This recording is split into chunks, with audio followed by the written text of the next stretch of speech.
The game of control. How leaders use chaos to rule. Power doesn't always come from strength. Sometimes, the most powerful ones don't lift a finger. They just sit back and let the hungry devour each other. This is not just a story about animals. It's a story about society.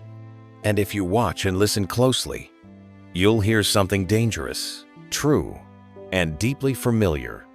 If you are new here, smash that subscribe button. Give this video a like so it can reach more people.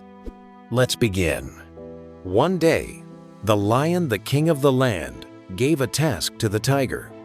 Take this meat and distribute it among the 10 wolves. The tiger, loyal and fair-minded, obeyed without question.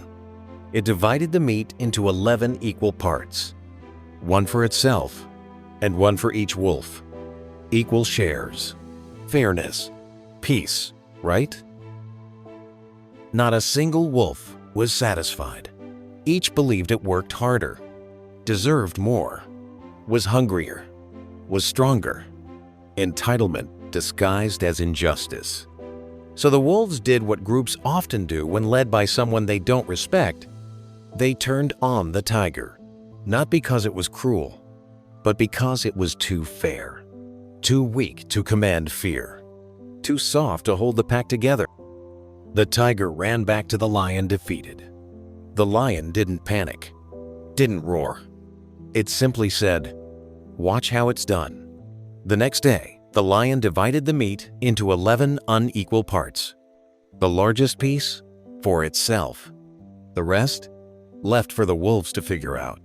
Suddenly, the wolves weren't looking at the lion. They were looking at each other. Suspicion replaced unity. Arguments turned to violence. No one dared to challenge the lion, so they fought their own. And here's the irony. Each wolf ended up with less than what the tiger gave them. The next day, the lion escalated. This time, it took 2 portions for itself, leaving 9 scraps for 10 wolves.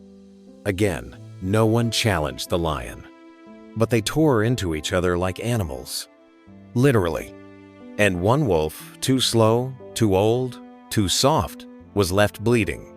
Now the message was clear. This is survival, not a feast. The lion wasn't just feeding the wolves. It was studying them, watching them compete, testing them. Who was the most vicious? The most cunning? The one who could rise without orders? On the 3rd day, the lion split the meat into just 2 parts.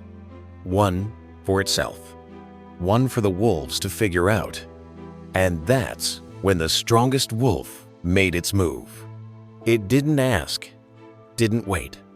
It beat down every rival, took the entire portion. Then, and only then, did it let the weaker wolves eat.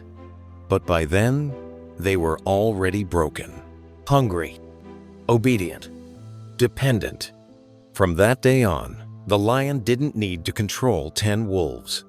It only needed to control one. The strongest, the enforcer, the gatekeeper of the scraps. You see, the lion never used force. It used understanding. It understood something most people ignore. That when you can't control the crowd, you let the crowd turn on itself. Let ego, greed, and insecurity do the dirty work. The lion knew people don't like being controlled, but they'll gladly compete, betray, and fight. If you convince them it's for survival, the true rulers, they don't need to shout. They don't need to be visible. They just design the game and let the players destroy each other. In the real world, the people at the top are not always the strongest, not always the smartest, but they understand how people move, what people fear, what people fight for, and most importantly, how to keep them distracted. This isn't just a parable. It's a mirror, a reflection of workplaces, governments, even families, where fairness is often punished and chaos becomes strategy. So next time you wonder who's really in control, ask yourself this: who's holding the biggest piece of meat? And who convinced you to fight over the scraps? This page isn't for everyone. We don't sell comfort. We share perspective. But if you're still watching, you're not like everyone. You're someone who wants to understand the game, not just play in it. Welcome to the mindset. If this hit you, like this video so that it may reach more people. Subscribe for deeper content like this. Drop your thoughts or disagreements in the comments. Iron sharpens iron. Till next time.